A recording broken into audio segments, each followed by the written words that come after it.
And we're live. What is up, all my beautiful treeple, all you fellow tree nerds, both professionals and professional homeowners? Um, Welcome to Ask an Arborist Live Q&A. This is the group where we answer all your cool tree questions. If you haven't joined us, join us over here at Ask an Arborist on our Facebook group. Just type in Ask an Arborist. We're right there. That's that goofy looking guy over in I think that was in Caddo Lake. If you haven't been to, by the way, if you're a Texanite or a Louisianite, Caddo Lake is a really, really neat little park. A great place to camp, great place to have a good time. If you want to go kayaking, bar none, one of the coolest places I've ever been.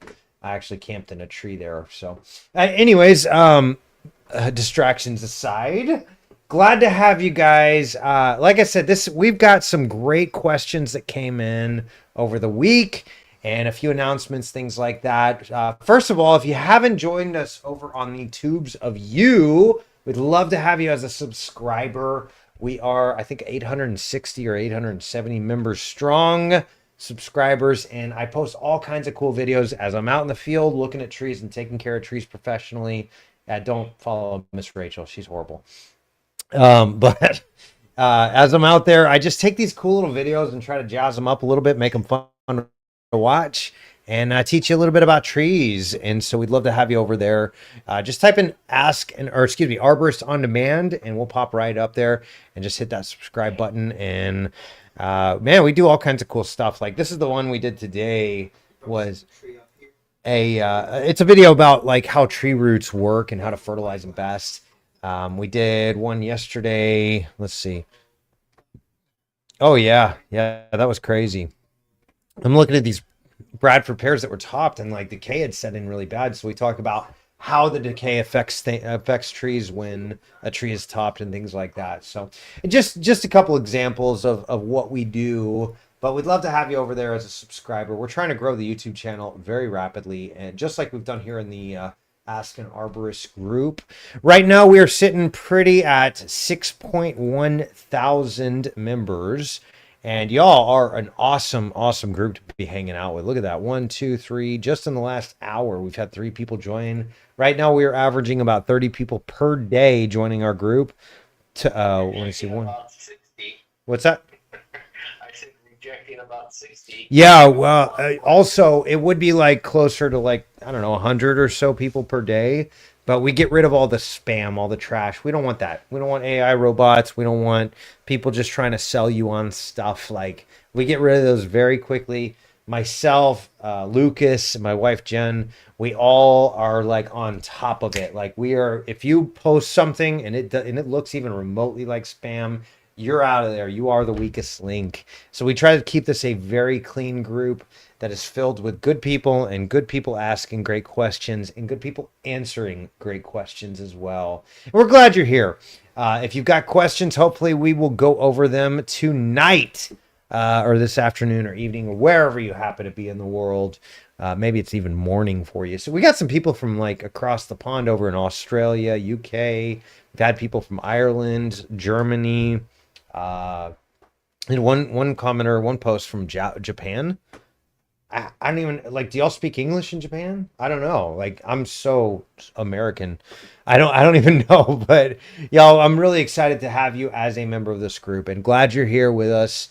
Let's get right into your great tree questions because you don't want to hear me ramble on. You're here to get those tree questions answered. And hopefully you're a professional too, and you want to learn the right answers to these. By the way, we do monitor them very closely, and sometimes we shut comments down. Sometimes we kick people out of groups based on their comments and things like that. So if you notice something that's out of line, go check out our group rules over here on the overview page. You can find those group rules. And please, please, please report those terrible scammers and spammers and whatever robot. I don't know. Like we want this to be a clean, fun, and educational group. So James is asking, just recently noticed some brown spots in the bark of this huge 3-trunk oak. Looks like a red oak of some sort. It's just off my property. On closer inspection, does appear to have some separation down the center. What you think? I think so little and so much all at once, James. The discoloration, first of all, like make sure that chicken wire is not cutting into the bark. the tree is growing outward. It's expanding in diameter. And a lot of times those wires and things like that can start to actually cut into the trunk and can cause some serious damage. Okay, so James, you're going to have to give me some more pictures, bud. This is not a lot to go off of. When you post only the trunk, I have like almost nothing to go off of. That tells me very, very little. I need to see the full canopy, the structure of the tree, the leaves, etc. I do notice this little discoloration here, James. It looks like some sort of a bleeding wound canker. It looks like maybe some mulch or something was piled up against here, but correct me if I'm wrong. I'm very open to being wrong, y'all. Just don't hurt my feelings. I'm very sensitive, y'all. For those of you that know me, though, that's just simply not true. But James, I don't know. That's the right answer here. The tree looks like it might split. You should ask a tree guy if he can cable it or take a third out of it. Dennis, I gotta say, like, that's probably some pretty good, pretty solid advice. That's kind of what I'm thinking too, because you do have this bifurcation here.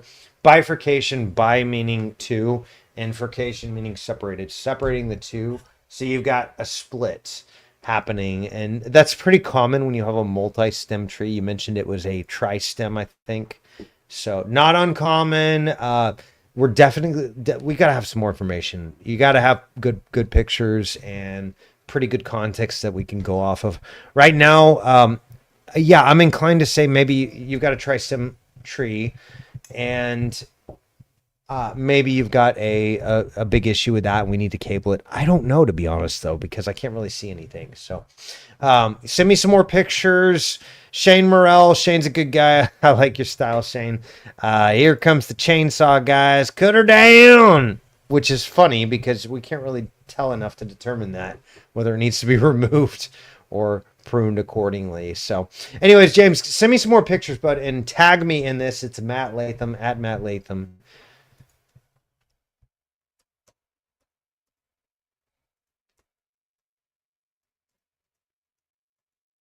There we go. Hopefully that helps. And you know, if you want a closer look at it, by the way, my company here is Arborist on Demand. For those of you that do and don't know, I'm going to go ahead and spam you as well myself. I know we talk about how this is a non-spam group, but y'all, I got a bunch of hungry mouths to feed, mostly my own children, and we'd love to have you guys and be part of our website as well. Let's see, arboristonDemand.com. There we go. I can't multitask if you couldn't tell. Like, I'm the worst multitasker there is. But my company is Arborist on Demand. We do digital consulting no matter where you are on this planet. Tree troubles, talk to a pro. That's me, and I've got some other guys that I work with too. Without leaving your yard. This is great because y'all have heard of telemedicine for humans. You might have even experienced that or signed up because you got just a little cough and you don't think you need to go to a doctor, so you hire a telemedicine pro. Well, we do telemedicine for trees. Same thing. Sometimes it requires a close-up in-person inspection, but 9 times out of 10, we can figure out exactly what's going on and at least point you in the right direction. And we got the credentials to back it up, as you can see. I am one out of about 450 registered consulting arborists on the planet.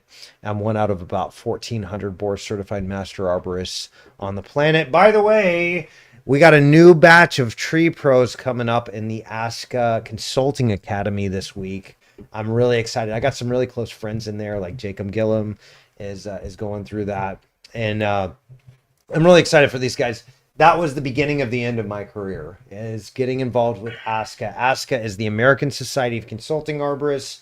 And if you want to really up your game, if you're a tree professional, go become a member. It's really hard to get in. If you can't become a member, become a member in training. Go take care of the business that you need to take care of to become a member of ASCA. Once you do that and have some years under your belt, go become a registered consulting arborist. It will change your life and change your career for the better. These are where all the cool kids that write the books literally hang out. These are where all the expert witnesses and, like I said, the book writers of tree care and the guys that really pioneered our industry hang out in ASCA. They don't generally hang out in ISA. Sorry, ISA Certified Arborist is the bare minimum. I did that in 2010. It's now 16 whole years later. I can't even believe that, y'all. I'm getting like, look at all that gray hair. I'm getting like old, you guys. What happened? I'm still beautiful though. Anyways, Ask is a great group, and it will indeed change your life. If nothing else, they've got a forum that you could like unlimited knowledge and some of the best in the industry just giving away their knowledge for free. So moving on, we've got Skilled Links is asking, can someone please help me identify these two trees? They look like they've been trimmed recently. I want to know if they look sick or on the verge of period. Let's take a look at them a little closer. Now, it really helps to get a good picture of the leaves, but Links, Skilled Links, Mr. I do believe that's a red oak of some sort. And when I say red oak, it's in the red oak family. That could be a water oak. That could be, and it really depends on where you're at. Where you're at, I don't know. Depends on where you're at too. That's going to make a big difference on whether it is that type of tree or something different. You look like you're here in Texas. Actually, those look like Texas homes, and it certainly looks like very bad Texas arboriculture. Y'all, I want to highlight this. This is crazy. All right, so Skilled Links. Check this out. So this limb was dead. My bad. I said the D word. This limb was unalived when it was pruned off. This limb was also not doing so great when it was pruned off. But this limb especially was pruned very poorly. And this limb also especially was pruned very poorly. Now you can see on the left side here, the top side and the bottom side, the limb was pruned outside of what we call the branch bark collar or the branch bark ridge, or excuse me, not ridge, but branch attachment point rather. So the branch attachment point is where the branch transitions into trunk tissue, and right at that point is the specialized tissue right in there called the branch collar. The branch collar is filled with specialized tissue called meristematic tissue. Now, stem, you've probably heard that term in modern medicine. Our stem cells are undifferentiated cells that are genetically programmed to become anything that the body needs it for. So, for example, when we are fetuses as baby humans, because that's what we are, no political discussion there, but you know what I mean. If you know, you know. As we are developing in the womb, our stem cells are primarily what we are made of, as little itty bitty microscopic little things. And as we grow, some of those stem cells become heart tissue, some become brain tissue, some become lung tissue, some become skin tissue, etc., etc., etc., etc. Meristem tissue or meristematic tissue is the tree version, basically. So right at the base there, at that branch collar, is that meristem. And if you notice here on the right side of that cut, they cut it too close and they cut into the meristem tissue. Now, unfortunately, all of those specialized cells that are designed to seal that wound are removed. So the tree has to spend a boatload of energy to reseal those. So I hate to say it, Skilled Links, you had some very bad pruning before you bought your home. That stinks. But what you can do is start the recovery process now. Same thing on this limb that once grew towards the house. I think it's a red oak of some sort. I think both trees are. They were pruned very, very poorly. They also did this crazy thing that people do, and I think it's stupid, where they kept raising the canopy up and up and up and up and up. And what this does, it increases the leverage on the tree. We call it a live crown ratio. That's the above ground portion of treed canopy. And so let me write this down on the big screen here, y'all. Check it out. We got a cool whiteboard I can draw on. Live crown ratio. Can y'all read that? Yes. Okay. So that is what percentage of the tree is canopied portion. In a perfect world, you want at least 2/3 of that above ground tree portion, all of it, to be canopy.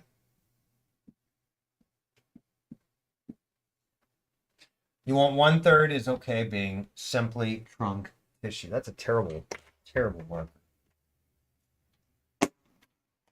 I reject that marker. That's a little better. Yeah, you want 2/3 or more to be live crown ratio. It's very important. This is good for the tree's health, and this is also good for and important for the tree's overall structure. This is what's going to prevent your tree from falling down and coming crashing down. Whenever you start to raise that canopy up and up and up, and you'll see like these little pruning wounds that be made, what happens is that increases the leverage to the top portion. Once you start doing that, the tree starts acting like a whip and it whips around. When you have this be live crown down even further, what happens, we call it mass damping effect. The center of mass is lowered. Also, all of those little branches and sprouts and all that become, we call it mass damping effect. They basically wiggle out all of the energy. They absorb that energy as the wind blows up in the upper canopy. It's really important. The higher you raise the canopy, the higher you raise the tree, the more structurally compromised it's going to be, almost without exception. I got to get a picture and maybe post it to you guys, but I was driving down the road the other day, and I call them the Dr. Seuss trees or the truffle trees or whatever, but there were these pines right next to a building, commercial building in Webster, Texas. And they'd been raised up to like maybe 1/8 of the canopy was up. Just this little, so like I'll just draw it out for you guys. So like you got a big tree here, and then like a little tuft up here, and that's it. That's it. That was the tree. It was like, what? Whose bad idea was that? If y'all have ever seen the Lorax, those truffle trees, I love the heart behind the Lorax, but the trees are all done all sorts of wrong. Trees should not look like, all trees should not look like palm trees. Palms, by the way, are not technically trees, if we're getting technical. All right. So, skilled links, you have had some incredibly bad, no, it's not basswood. What are you talking about?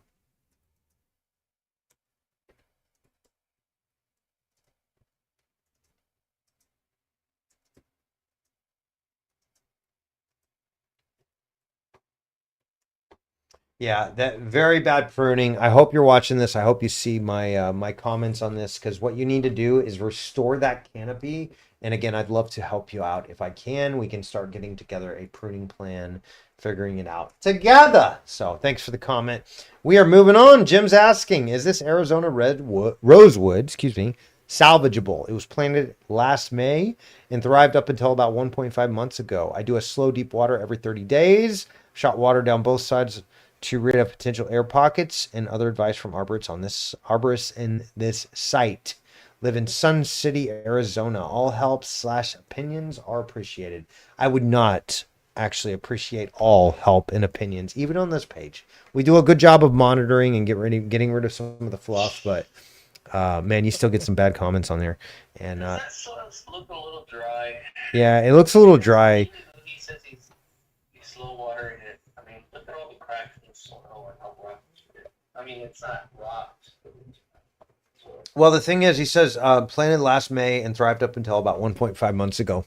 I do a slow deep water every 30 days. I've shot water down both sides to rid of potential air pockets, and other advice from arborists on this site. I live in Sun City, Arizona. Jim, I'm going to be real with you. I think you need to water about 4 times as much as you are right now. That tree is still getting established, and it will for probably another year at least. Assume it's going to take a little bit more than a year, maybe 18 months or 2 years, because that tree has been damaged. Now you got to get more water to it.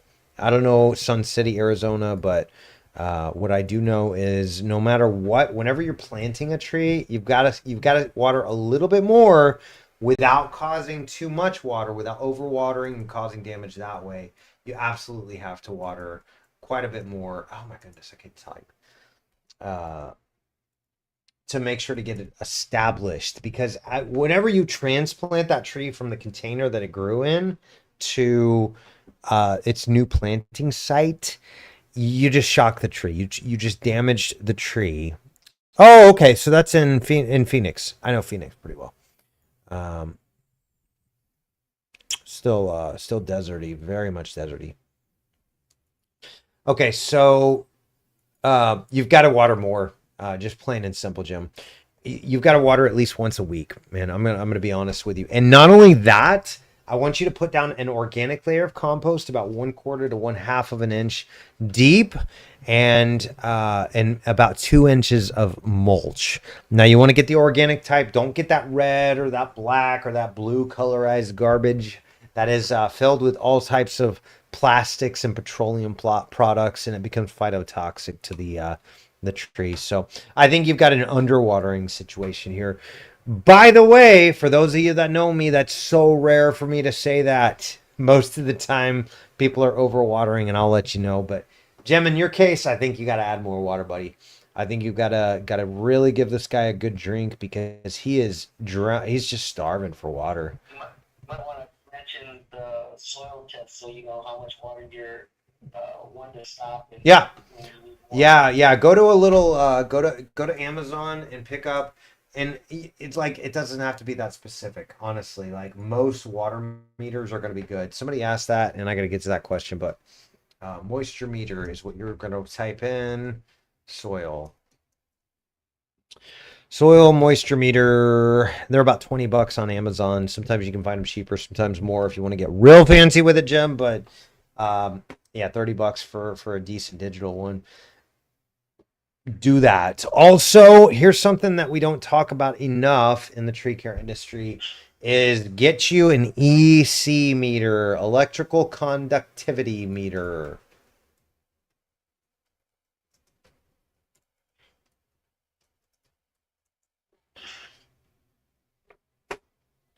I just reset my computer, by the way, Lucas, and I'm still having internet issues.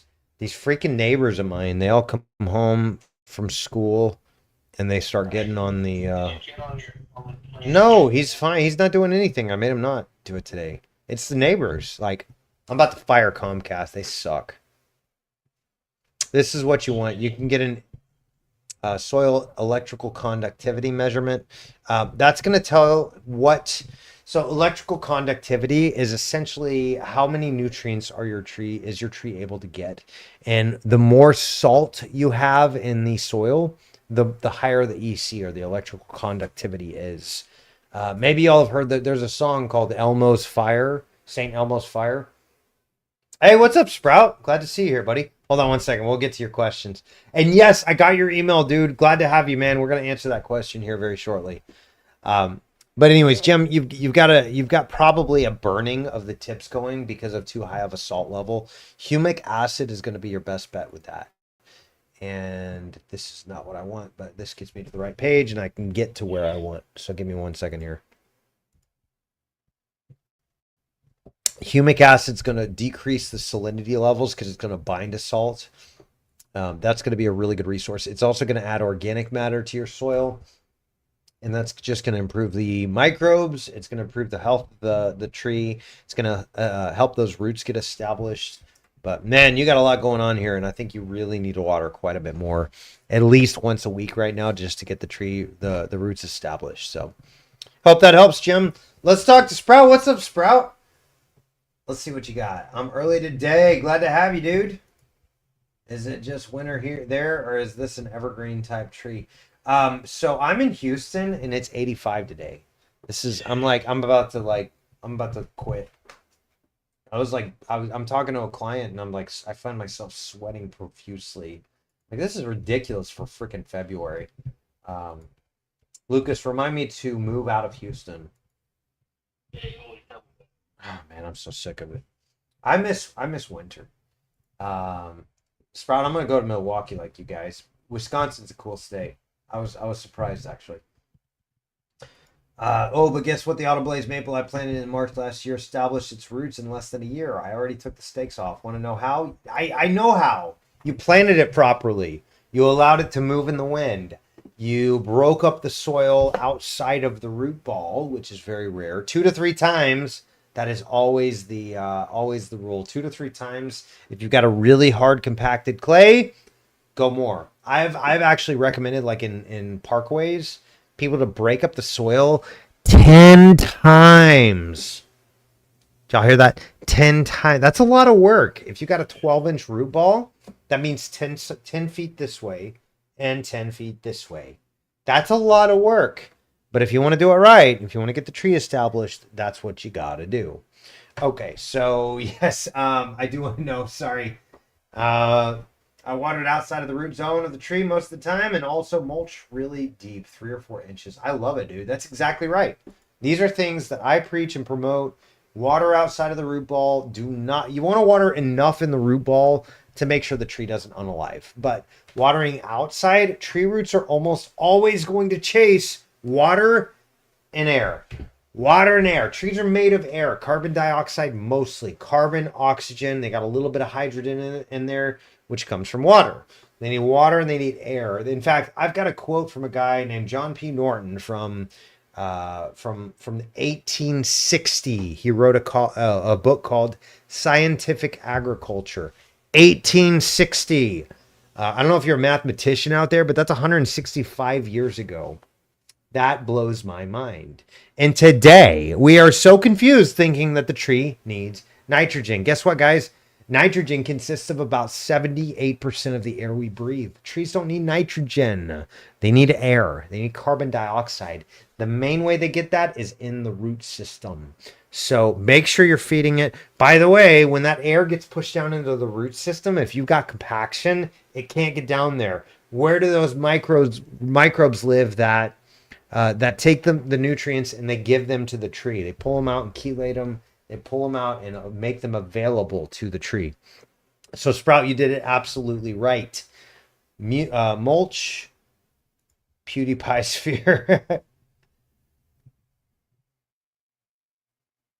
abortionist, and why did you choose that over raising the child? Okay, we're gonna get to that, but I love it, Sprout. You're on the right track. I didn't water super often though, but often enough. I think like once every 2 weeks. That's perfect, except for my birch tree.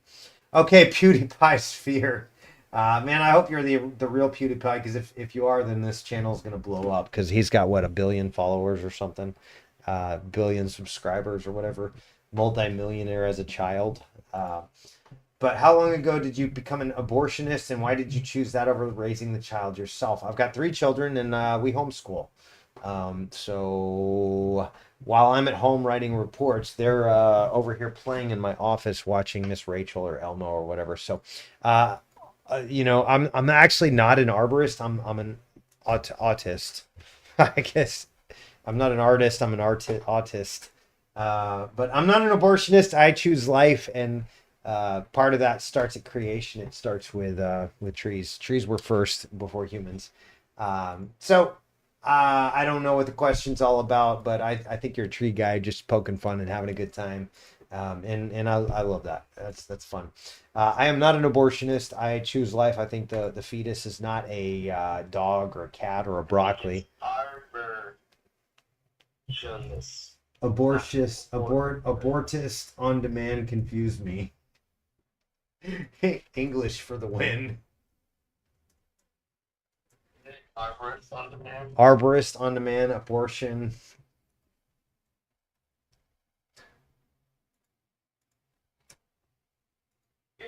Careful with saying that word. Abortist. Anything with abortion. Yeah, well, when we don't play that, I think Jesus came so that we may have life and life abundant, not mortality. I digress, though. Let's move on to our questions, you guys. All right, so skilled links we talked about. Jem, what's up, buddy? Ooh, I love this. Can anyone recommend a brand with a link on Amazon of a moisture meter? We just talked about that I could use for outdoor that would work well in sandy soil to test my podocarpus with unaliving branches. Kubalan 15.8 long probe, deep use soil moisture meter, water monitoring indicator sensor. I don't know. Let's see what we got.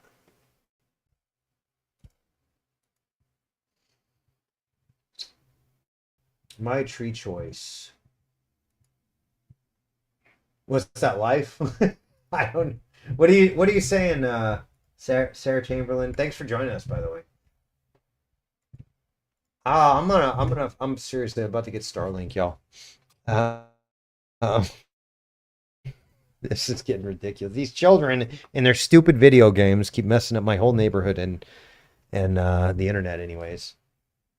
What is your tree choice, Sarah? I want to know. What's your favorite tree? But yes, I think most soil moisture meters are going to be the same. The only thing that would be better, maybe. Oh, we're going to look at your we're going to look at your emails, by the way, Sprout. I did get it, and thank you for sending that earlier. I have not. Oh, we got to do it quick, huh? Traveling. All right. I spelled Betula. Betula nigra. Nigra. I don't know. Dry, norm, wet. Yes, I think that's a fine. I love the fact that it goes down to 16-ish inches. I think that. I think she's joking about my body by choice. My tree, my choice. Oh, I get it. Okay, you guys got jokes for days. I love it. That's hilarious. My tree, my choice. Yes, Tina. I think that's a decent enough one for sandy soil. What you want to do too is you want to get an EC meter. Uh,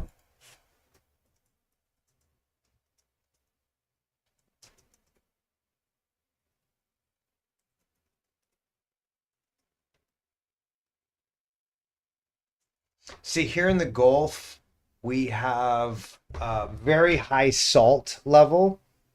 Oh, Paparifera. Sorry, paper birch, paper birch. PewDiePie sphere. I love it. Thanks for clarifying that. And Sarah, I get it now. I'm sorry, I'm a little thick, and probably the wine doesn't help either. But you know, it is what it is. So I'm a little slow, y'all. 148 IQ and kind of an idiot all at once. Yes, my tree, my choice. Yeah, I love that. That's hilarious. Um, can I at people? I don't know. I'm on a different program. I'm not on Chamberlain VZ.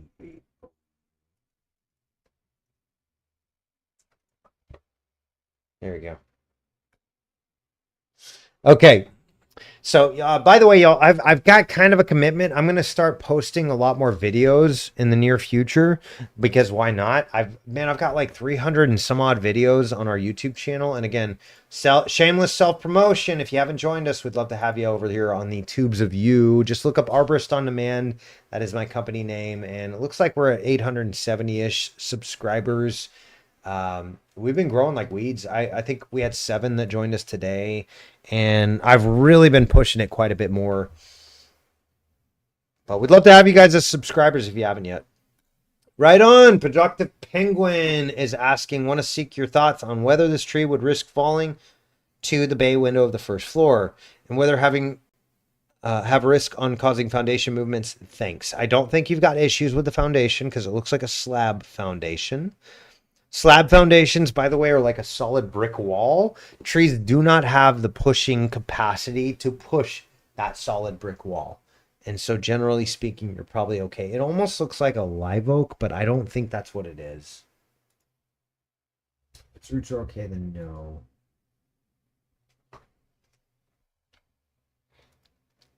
Yeah, I don't think it's an issue. I think you're far enough away. Could it break and hit the house and maybe break a window? Possibly. I don't think that's like a really big concern right now. The tree looks to be far enough away where it's not an issue. Humble opinion. Um, what you can do if you really want to be secure about it, you can put a root barrier in there and make sure to structurally prune it too. Let me go ahead and send you my link to our digital arborist consulting services.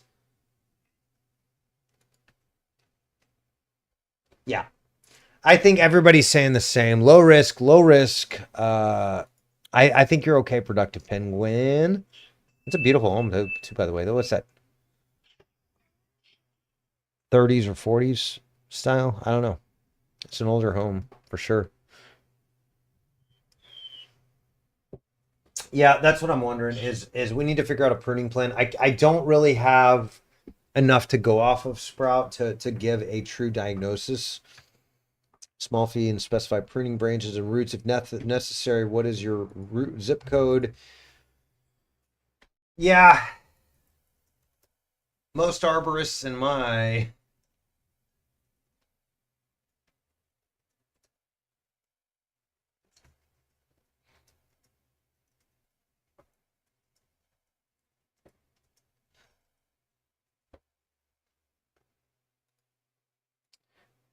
Yeah, so you're arborist on site. I respectfully disagree with that guy. You know I love you. By the way, Guy Mayer is Detective Dendro. He taught me a lot of what I know back in the day.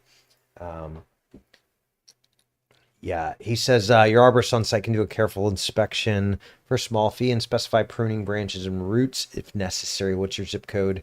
I said, yeah, but most certified arborists, certified or non-certified arborists, have no idea what they're doing.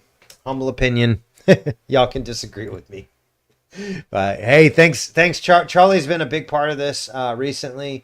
He got blasted by somebody who was genuinely trying to help, and he gave good advice, and I backed him up because like that's the right thing to do. He's given good advice, and I will always promote good arbor culture. Doesn't matter if you're my mortal enemy. If you're giving good advice, you're welcome here, y'all. So hope that helps. What was that, Penguin? Productive Penguin. Glad to have you here. Robert saying, hi, I'm new to this group. I recently joined because I'm interested in proper tree care. I love it.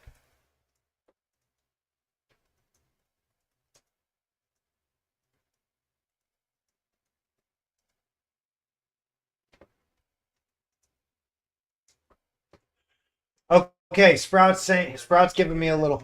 Yeah, he says he's got 20 minutes. I'm not trying to be impatient or selfish. I could probably look back at the stream if I missed your looking at my email. No, let's do it. Let's do it, Sprout. Gmail. All right, allowed to see all of this. Some of it's privileged information. Oh my goodness. Y'all know the only people that I ever have problems collecting from is attorneys. Isn't that ironic? Because they're the rich ones, aren't they?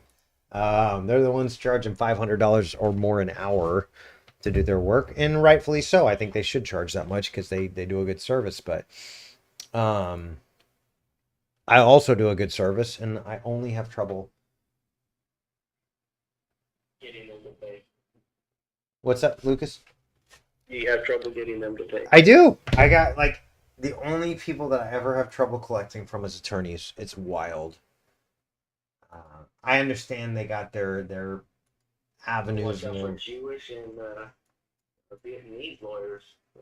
Oh man, I'm just gonna pretend that didn't get said. I love it. All right, so I want to move this over now that it's kind of discreet. All right.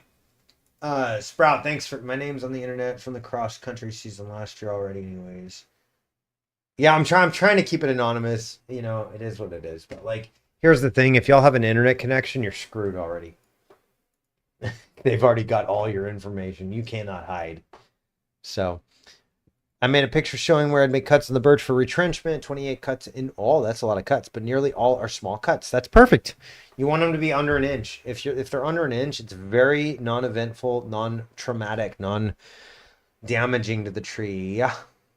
So I don't think the tree will handle large cuts very well. It needs more molasses. I want to convince my parents to give me a big pole pruner / saw, but maybe that's not the right way. I don't know. It's one picture, but it covers most of the tree apart from the one small trunk, which I'm almost certain started as a sucker. That would be an epicormic, or it's just a completely separate tree. I added another photo with the cuts I'd make on it. 7 in all.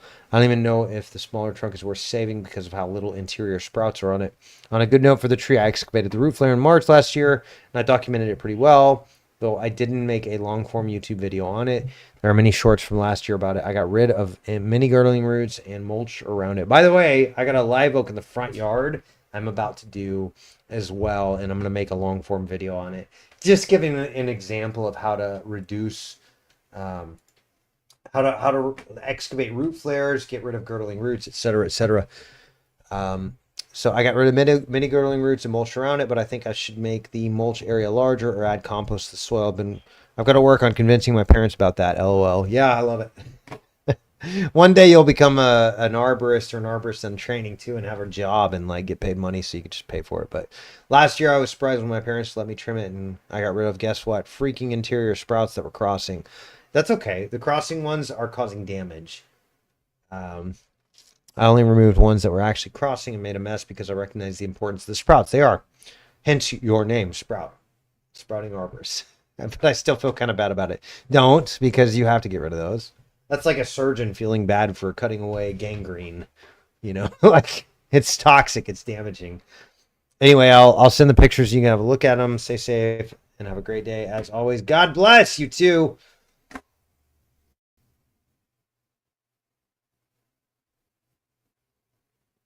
Got a new phone on Tuesday night. Well, aren't you lucky? Wish I got a new phone. Ooh, okay, that's that same one. I remember looking at this tree actually. I think you sent this one, right? Is that the same tree? The big river birch or paper birch. My bad. My bad.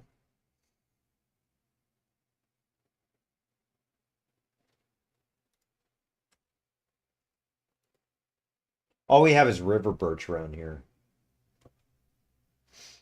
Okay, so I think it's gonna do this because I think you sent me a Google Drive link to each photo individually. Yeah, if you can copy them directly to the email, that's easier. But we'll go through them. Got nothing but time on my hands these days. Okay, reduction, reduction, reduction. I think, yeah, I would spray it really heavily with humic acid, molasses, and seaweed extract, and maybe add some rock phosphate. And Gmail was okay, yeah.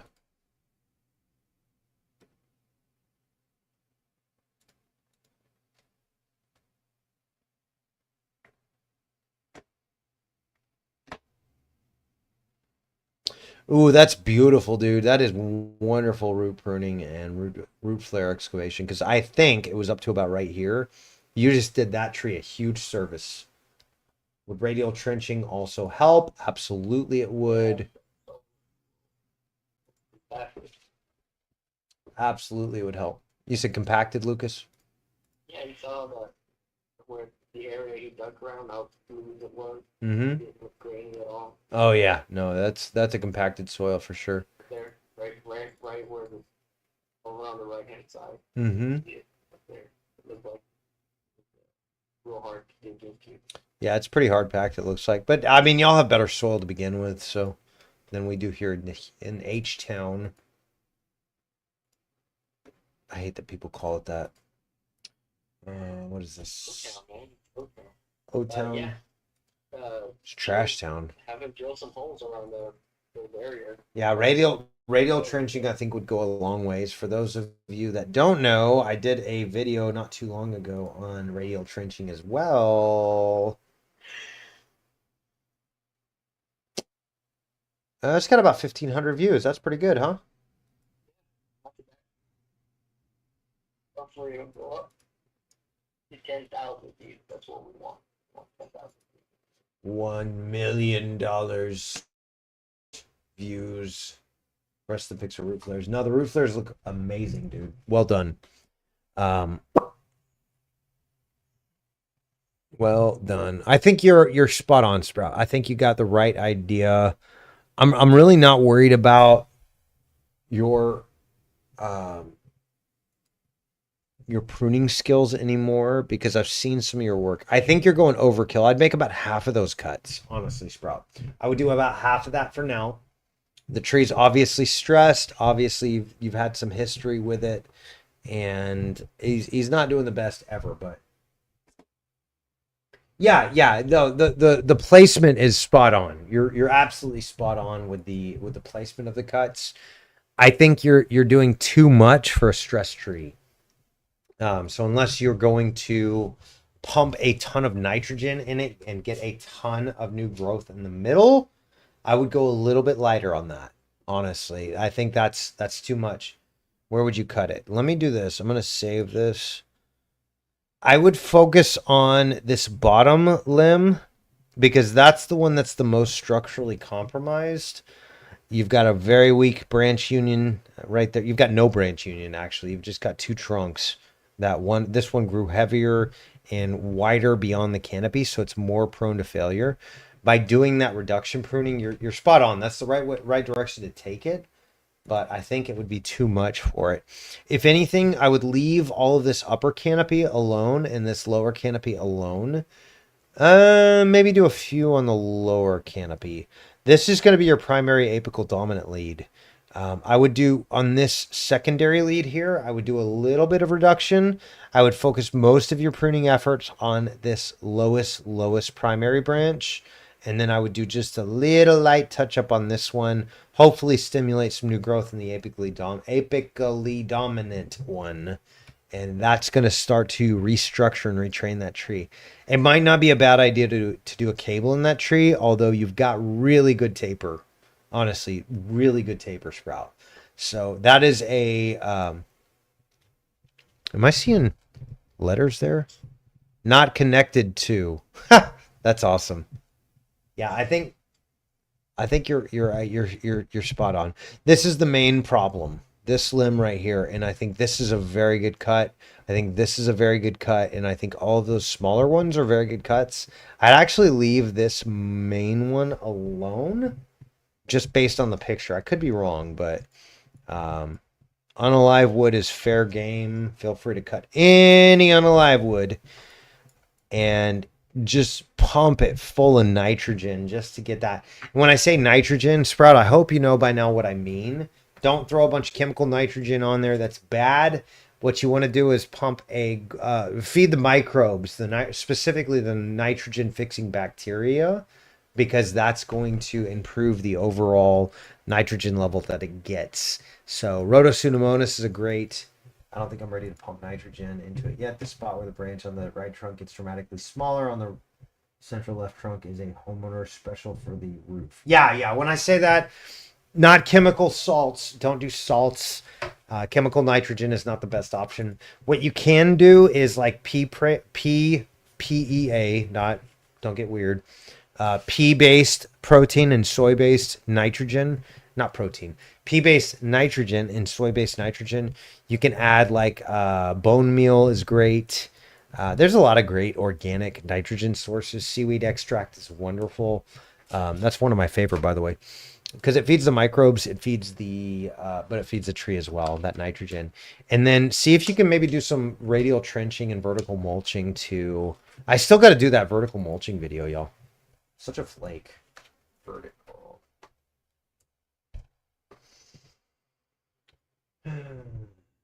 I got this song stuck in my head. So when I proposed to my wife, I clearly did not know her all that well. And she's a self-proclaimed introvert. I can say that because she self-proclaimed it. But she does not like being the center of attention, unlike me. I encourage it, but and I'm willing to take the heat too. But we had a band that we listened to. This band Deos Fail, and they broke up, I don't know, a decade ago or so as a band, and unfortunately there was a husband and wife team in there that they split up and all that. But back in the day, this is like almost 20 years ago, y'all. That's crazy. Like 2 decades ago. We liked that band so much. I was friends with their photographer, and so I talked to him. I'm like, "Hey, you guys, can you hook me up and help me to propose? I want to propose on stage. Bring her up there." So I did, and we did it on stage in front of the band. It was super cool. She was terribly embarrassed, but it was. We had a great time and good memories made, and I got that song stuck in my head. So if I start singing randomly, that's what's up. That's all it is. It's not personal. I'm seriously going to convince my parents about radial trenching. By the way, will compost and manure help? From what I understand, it's like a natural fertilizer. It is.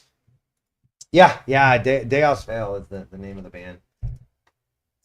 And good memories, Life's short, may as well stand up on stage and embarrass yourself in front of your wife and the whole world. And but we had a good time. I'm still friends with the band members and all that. And compost, the photographer.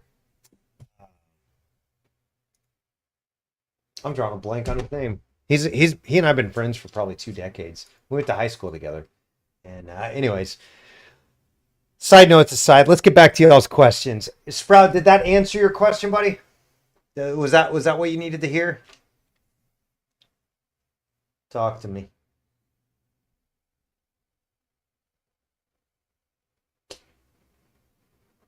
Roll. I know there's like a delay, so you're probably seeing this like 30 seconds later. I'm just sitting here like tapping my toe on the ground.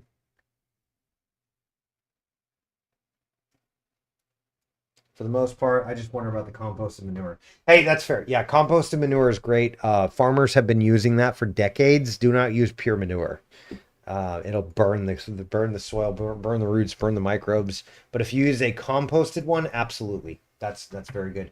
In fact, Home Depot makes a really good cheap one called, was it Black Cow? You can get it like every. By the way, this was fun story. When I'm first learning about how trees work and how soil works and all that, uh, I just like on a whim, I had a friend of mine that taught me about vertical mulching. So I go to Amazon and I buy a $20 drill bit and I drill holes and I put this Black Cow stuff on the ground. And my goodness,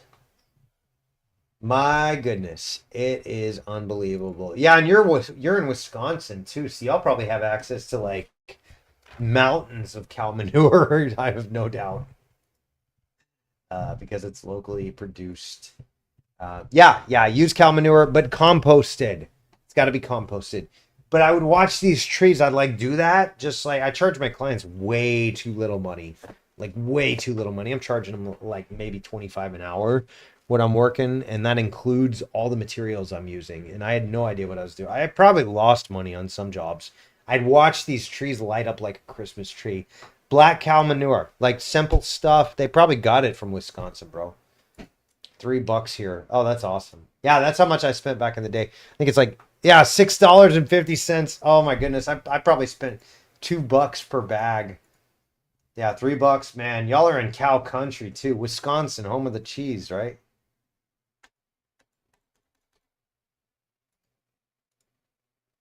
It was amazing. I was driving by. You'd see like acres of cow farms. Oh, that's fine. Doesn't have. Just checking. Have we talked about Brian Massey's post yet? No, no. We've been on Sprout's post. He's got to go anyways. So Sprout, quit wasting my time, man. I'm just kidding. You're not wasting my time. I always love your questions, man. Yeah. Sprout, by the way, he's a sprouting arborist. He's a up and coming. I think you're in high school still, but really into trees, really into taking care of things. So we're I don't want to say the word grooming. We're helping to educate the next generation of arborists here. So sorry, we spent a little bit more time on that than normal, but let's move on. Let me know when you have to go, Sprout, and we'll say bye. But man, thanks as always for the great question. I love having you here and love having these just helping you to become a better arborist. That's what this is about. So Brian's asking for a friend. A recent ice storm ripped a large branch from this tree. How should it be treated? Should the branches adjacent to the injury be pruned to relieve stress? I would do light weight reduction only. I would not like remove limbs. I would do slight weight reduction. You might do what's called a bark trace here, where basically you're just shaving off some of the jagged edges. But Ezekiel, Tree Wizard, great advice right here. Y'all listen to him. This is solid advice. Leave the nearby branches. Where'd you go? As they will provide energy to that location and help the tree grow new sprouts, new tissue around the tear out. Sprouts will likely grow around the wound too, and those can be retrained in the short term for the same reason. Man, why have we not connected and become friends? Yeah, that's amazing. That's perfect advice, Zico. That's exactly what I would do. Shorten back to another lateral branch by maybe just 10 to 15% length to reduce the odds of it failing. But generally, I prefer to do the least amount of pruning possibly. Bro, this is a top arborist. This is a guy that knows his trees and knows his stuff. That's brilliant. Yeah, I would stick with. Look at this, Charlie. I didn't know you knew about bark tracing. That's cool. Charlie was man, you've been given some great advice, dude. I'm glad to have you here in this group. It's not essential. It appears that this branch had gotten too large based on its diameter in relation to the trunk. That's called that's taper is what he's talking about. So you had kind of a codominant lead here and in relation to the trunk. Anytime you've got a branch that's like 50% or more of the branch diameter that it's attached to, you've got a problem. they call it aspect ratio is the right term there. So to prevent this from happening again, existing lateral branches should not be allowed to grow out of proportion like this one, and any possible inclusions. He's talking about included bark, and you could see kind of the little dip there. That tells me that was a really tight, narrow branch union. So spot on. You guys are giving great advice. Y'all keep that up. From the damage, I see, I would cut it down. That's bad advice, Linda. Sorry. Nothing personal. I know you got the best intentions, but you don't know what you're talking about. I don't think it will bounce back. Just plant a new tree. That's very bad advice. No. And I don't know where you're from either, but river birches do good in most of the United States. That's a river birch. Yes, it is. Haha, that is. Hey, and Sprout, hope you have safe travels, man. Thanks again for being an awesome part of this group, buddy. And hope y'all travel safe and have a good time on. I hope it's vacation. If not, I'm assuming it's vacation. You're still a punk kid. Hideous amounts of wide open instructions based on a very limited bit of evidence. This is the internet at its worst. Slop. I don't know. It's pretty apparent that close to half of the lower main leader was torn out, including the entire collar. Do not need much more info than that. The backside would look similar, but with no rip. However, I agree that there are some different opinions here. Codominant stems have no collars, close to half. So what? Young trees can build scar tissue quickly.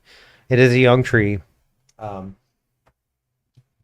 Look at my comment before I said about river birches. I want an answer on that, please. Oh, here in the group, Sprout?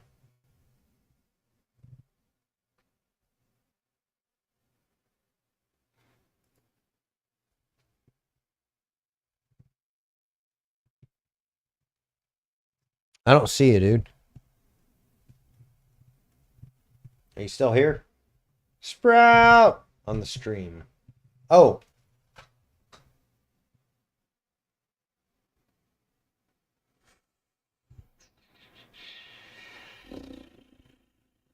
Can you copy and paste it for me? I'm like technologically illiterate. I spelled Batula.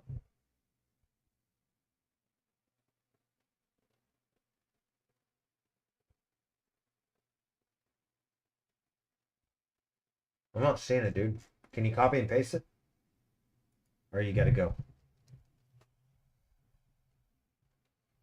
Yeah, Guy, I love you.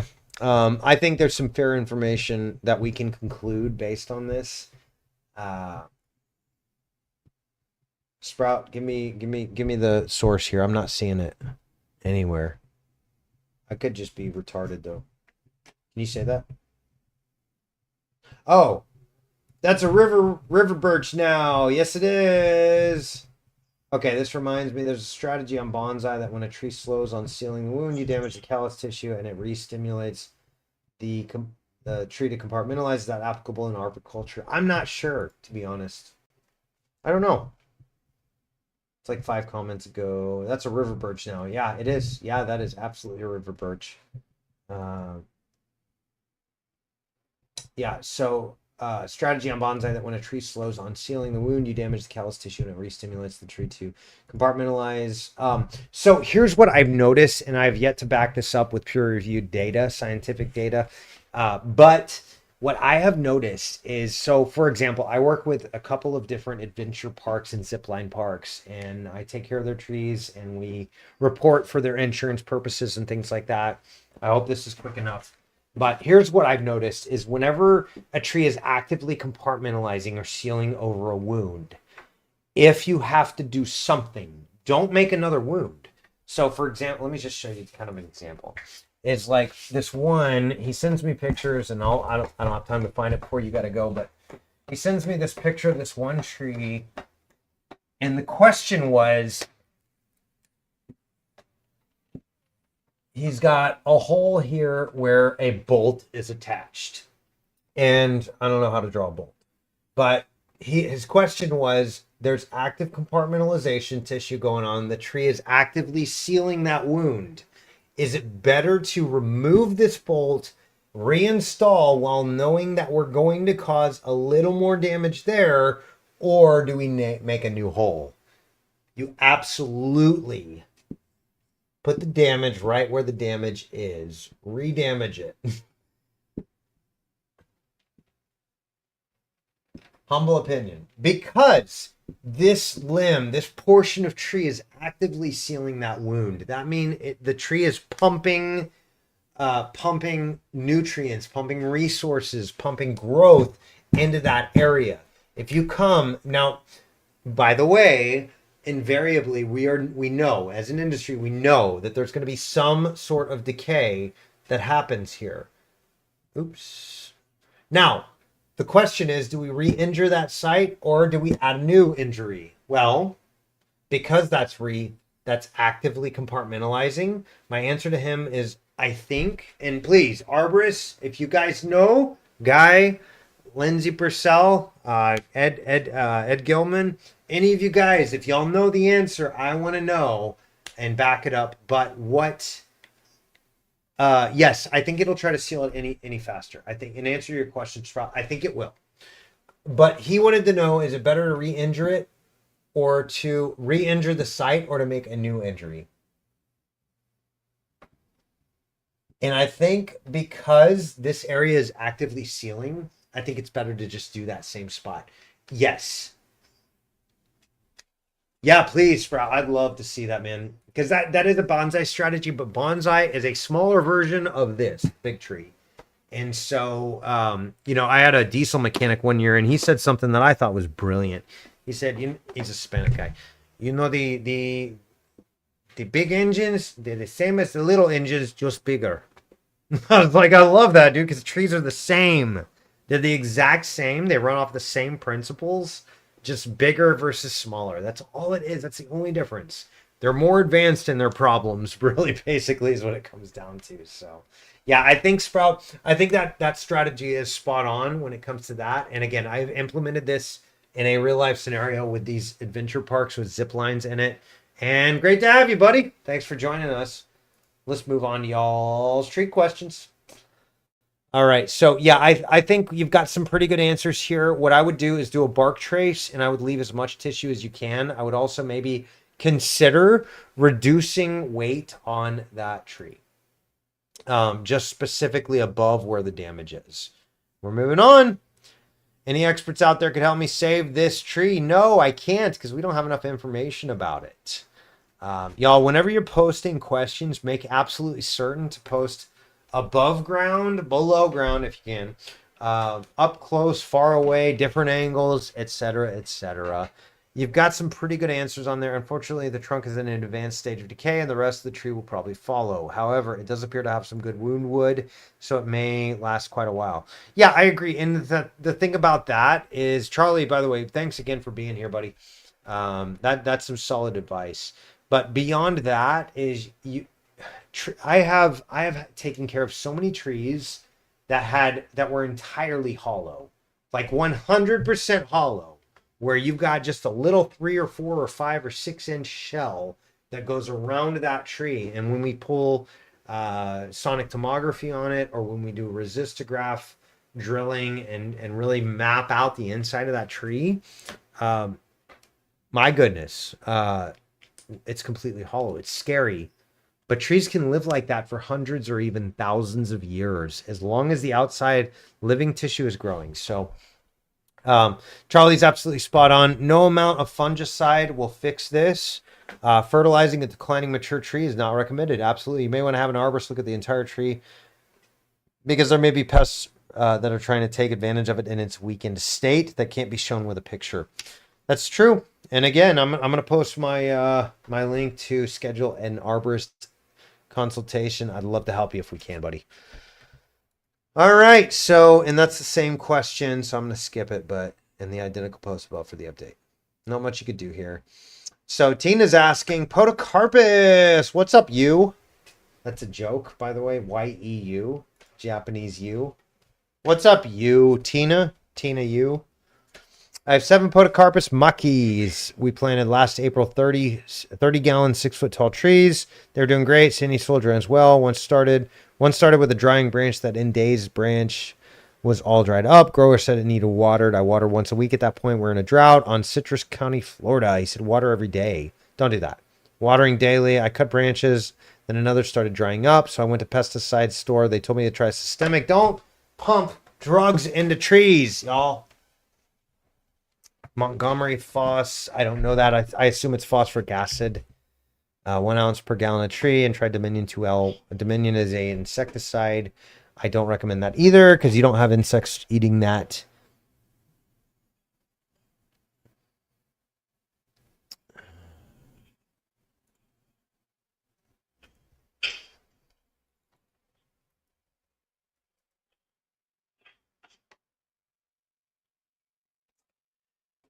I'm going to tell you a little industry secret here.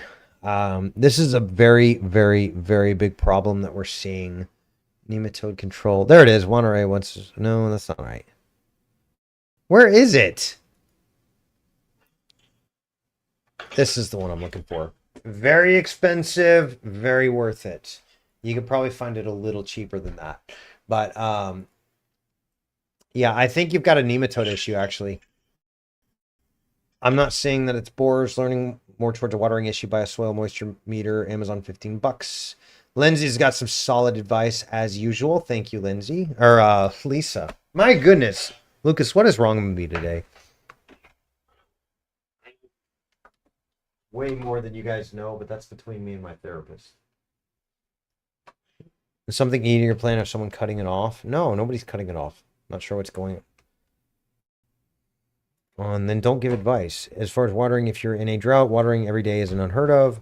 I know in fall/summer, I'm going to water every day because, especially if you're growing any fruit or vegetable, if you're not sure what is going on, consider filtering a generous amount of either topsoil or compost.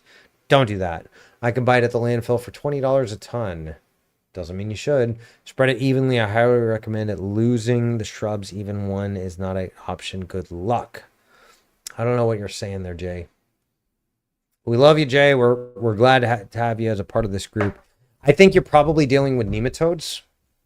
And the reason I say that, Tina, is because I hate when it does that. The reason I say that is because educational moment, you guys. So here's the thing. You may think that by going to your local organic nursery that you're getting a better quality plant. You're not. At least not originally. Now, they may have done some things to make it better while it's on their lot, but what happens, you've got about a dozen different distributors throughout the United States. They're the main guys that everybody buys from. And what's up, guy? And they basically, this is where every nursery gets their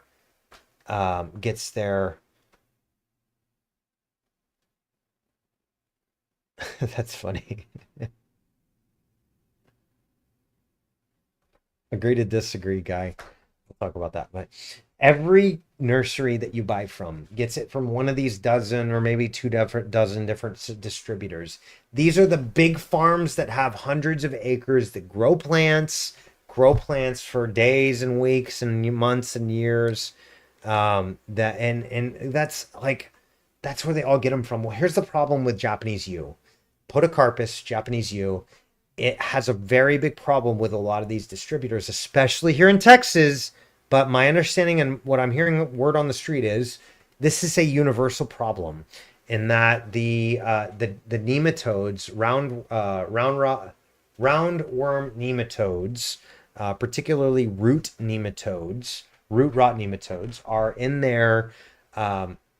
They're everywhere on these distribution farms. These growers. There's growers and there's distributors. The growers grow the plants that you get. The distributors are your local nurseries, sometimes your bigger nurseries that sell to your local nurseries, but they all originate from the same basic places. And so right now there's a big problem with citrus greens produced by the aphids that go around and they pass along this virus. It's a big problem. And same thing with root rot nematodes. They're coming in and just wiping out Podocarpus. Every yew that I've planted here in the Houston area has nematodes, and we've had to treat them. If you do not treat them, they will unalive your plant.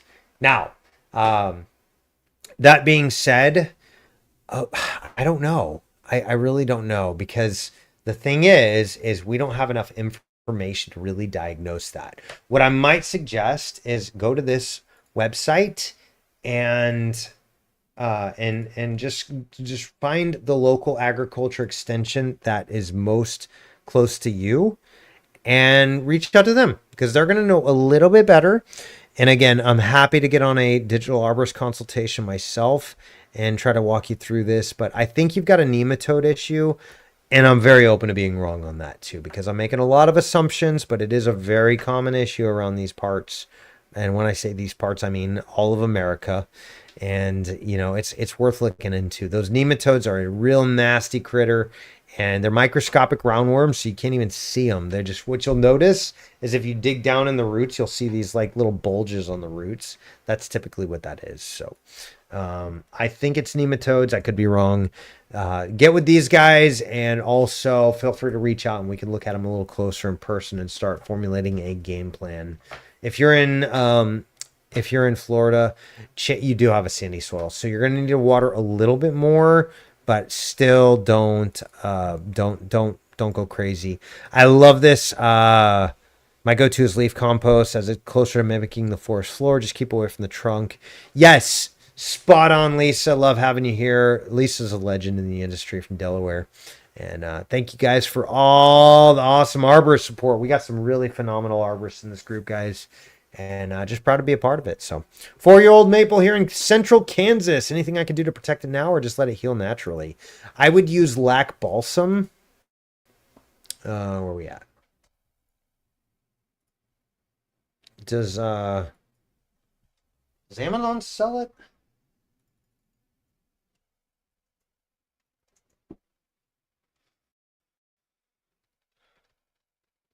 Oh, this is garbage. No.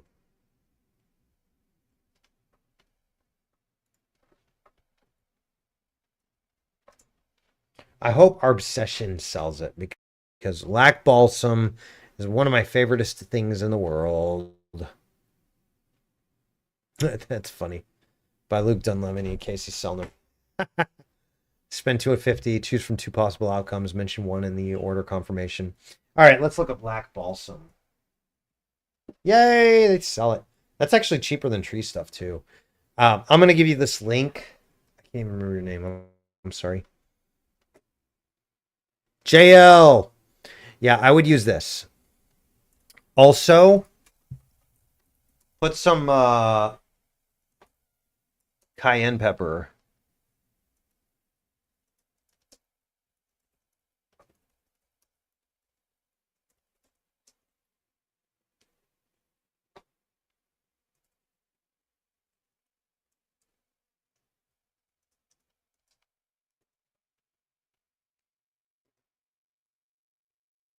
Wow, did we get caught up, Lucas? I mean, you're right there saying, "Hey, we're going live on February 10th, and it's February 12th." Yeah, we caught up.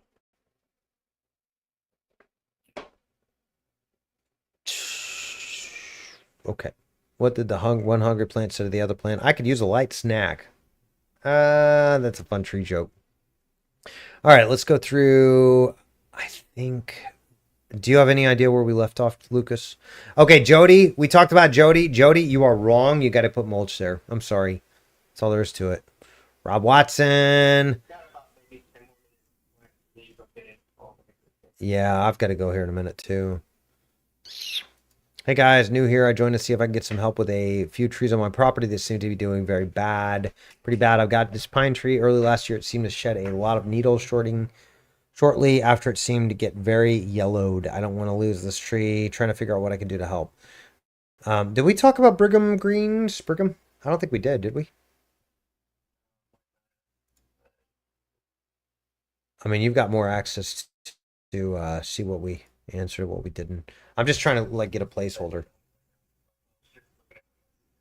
Yeah.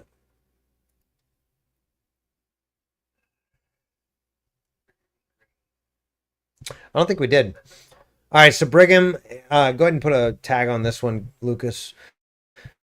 Brigham, you've got that's called chlorosis. Now you've probably done a little research and you've figured that out by now. Chlorosis is a hormone problem caused by a nutrient deficiency, typically.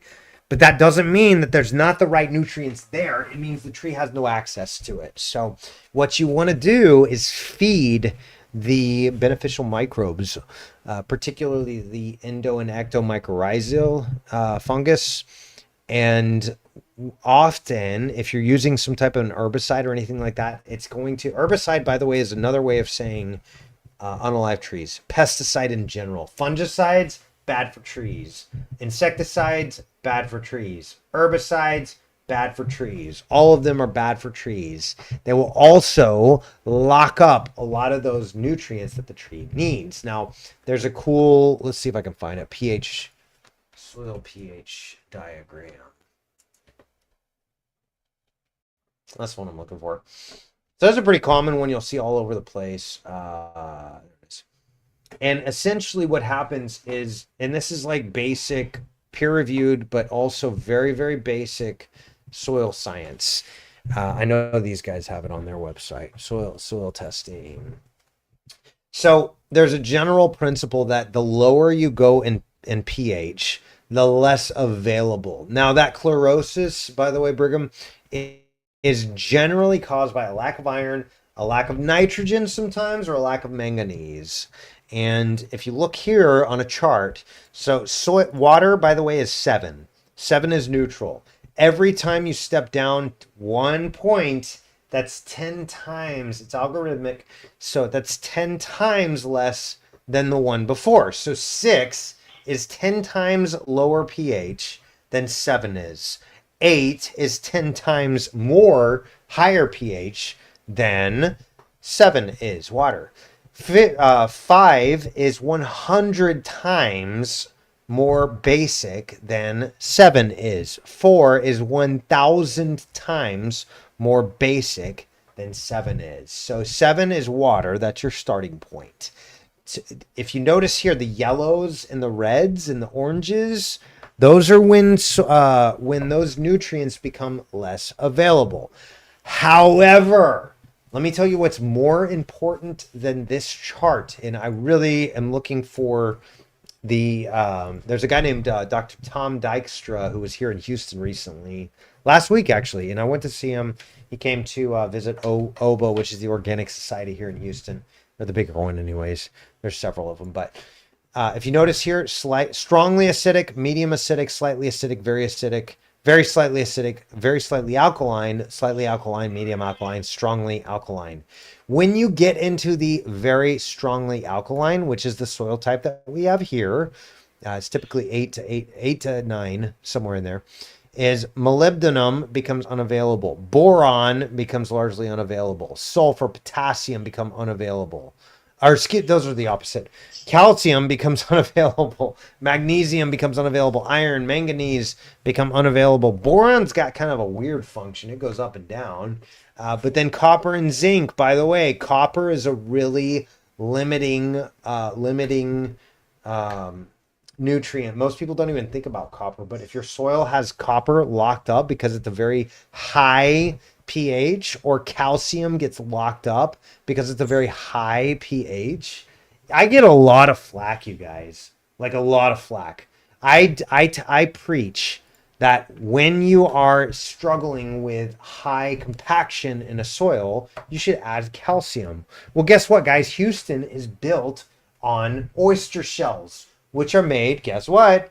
Calcium. So I say, hey, look, I know the soil test came back with you've got plenty of calcium. In fact, the soil test shows you've got an excess of calcium, but I think we need to add calcium. They think I'm nuts. Well, here's the problem. Calcium, if you see right here, you can already see the problem.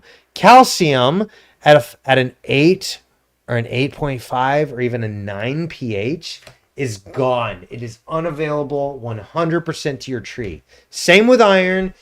This for you, Brigham. Same with iron. Same with manganese. Same with cobalt. Is the same way. And so what you've probably got is a higher pH soil. I would be willing to bet, I don't know that, Pull a soil sample, send them to these guys. That's going to get you pointed in the right direction.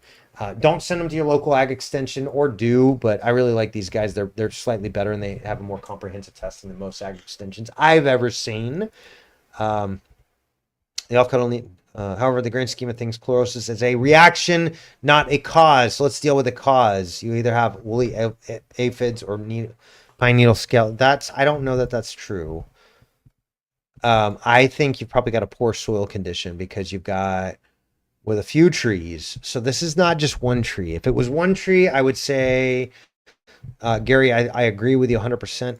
But you're saying it's multiple trees. I don't see any scale. I don't see any aphids or edelgids or anything like that. Maybe some scale in there. That might be scale. Brigham green. Is that like Brigham Young? No, I think this is a soil condition. I do not think this is a bug. And I'm also open to being wrong, y'all.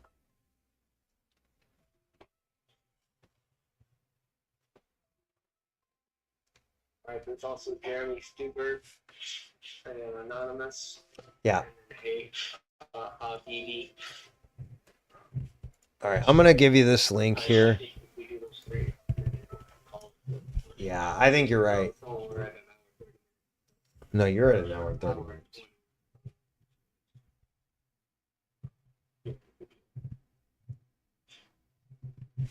All right, so let's get through a couple more and we're going to call it, y'all.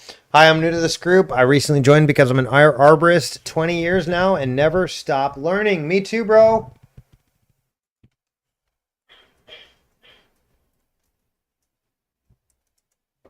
Y'all, by the way, if you haven't, go ahead and like this video because that really helps to push it out there to the masses and really get attention. So that would help us out. Jeremy Stubert. Welcome, you and me both, bro. I'm about 23 years in the industry. And he needs to watch the streams, yeah. Yeah, welcome, man. We're all learning here, myself included. I am not above knowledge and growing and learning. I know some guys that are, and that's just gross.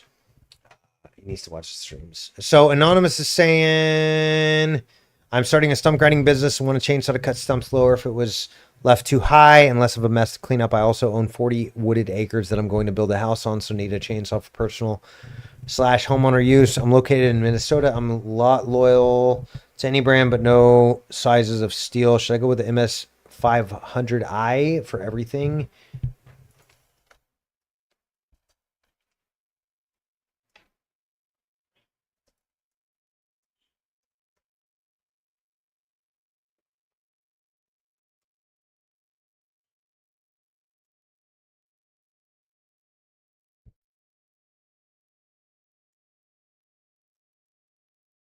Husky 362.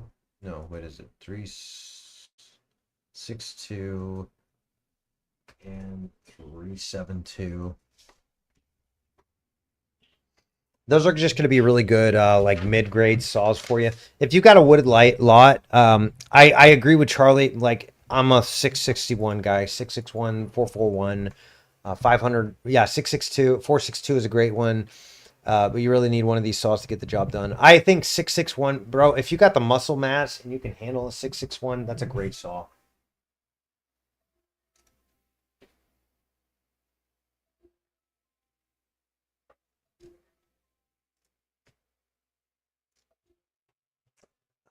So yeah, that's my humble opinion. What kind of budget? I go 591. Punch is way above its weight class. Lots of them used in pawn shops or on eBay. Don't stick a 500i in stumps. Keep the echo out of the rain. The air filter sitting get wet and hard to start. Husky 450 for smaller stumps. It's the hardest, most destructive cutting there is.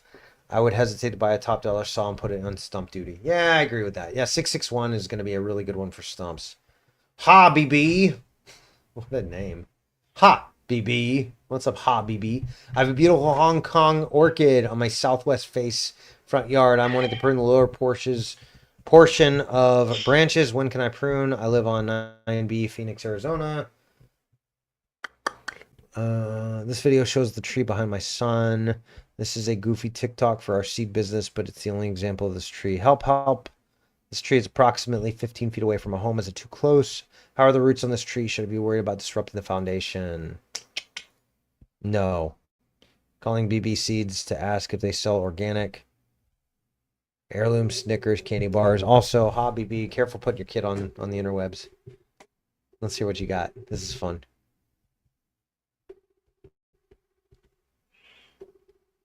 Oh, it's just that. So I don't know that tree. I just don't.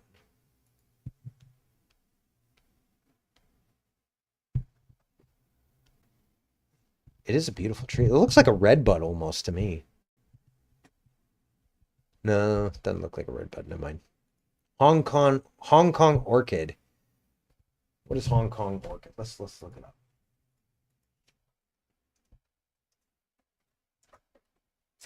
Oh, that's a beautiful tree. That's cool. Yeah. Check it out.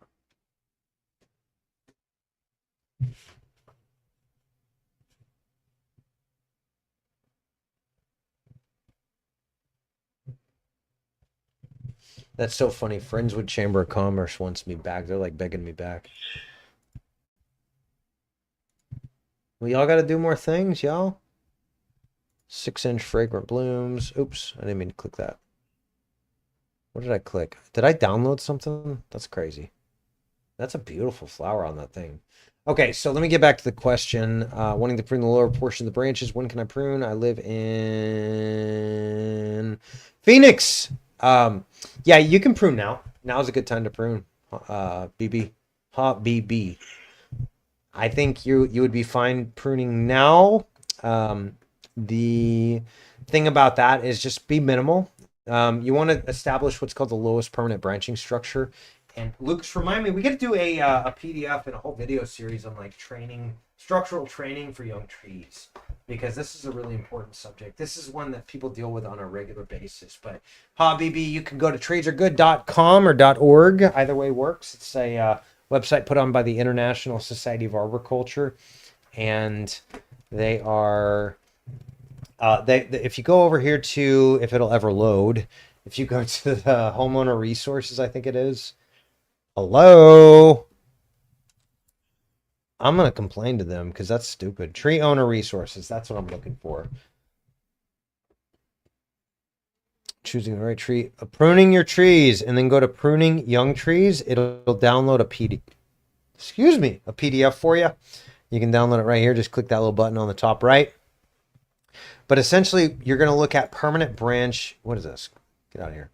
As young trees grow, most of the branches present at planting will be pruned away to provide clearance for mowing, pedestrians, and/or vehicle traffic. We call it the lowest permanent branch, LPB. And that is later, Sprout. Sorry I didn't get to answer your questions, man. One has a canker with the arborist told my grandpa. Canker is a broad term, by the way. What can be done for the canker? I don't know. Ash trees getting treated for DAB are seeming to do pretty well so far. I love it. It also has buried root flares, but the ground is frozen, so I can't help with that. Yeah, y'all are in that permafrost, starting to get into permafrost region. Height of the lowest permanent branch is determined by the tree's intended function and location in the landscape. So if it's by a tree, your lowest permanent branch is going to be 16 or so feet, 20 feet sometimes. If it is in the middle of your backyard and you got an acre back there, it's going to be higher up or lower down. In fact, we used to train trees to grow like live oaks at like the Fort Worth Botanic Gardens to grow into the ground and then back out again. And it was super cool. We get these wide spreading live oaks. They're just beautiful. We do the same with magnolias too. We train them to like grow into the ground and then back out again. I love it. So that's really going to be dependent on what your purposes are, BB. Is I think, yeah, obviously you've got a nice little sitting area under there. You've got a street back here. You got to consider those things. Your blue's dying? What does that mean? Your phone? Bluetooth.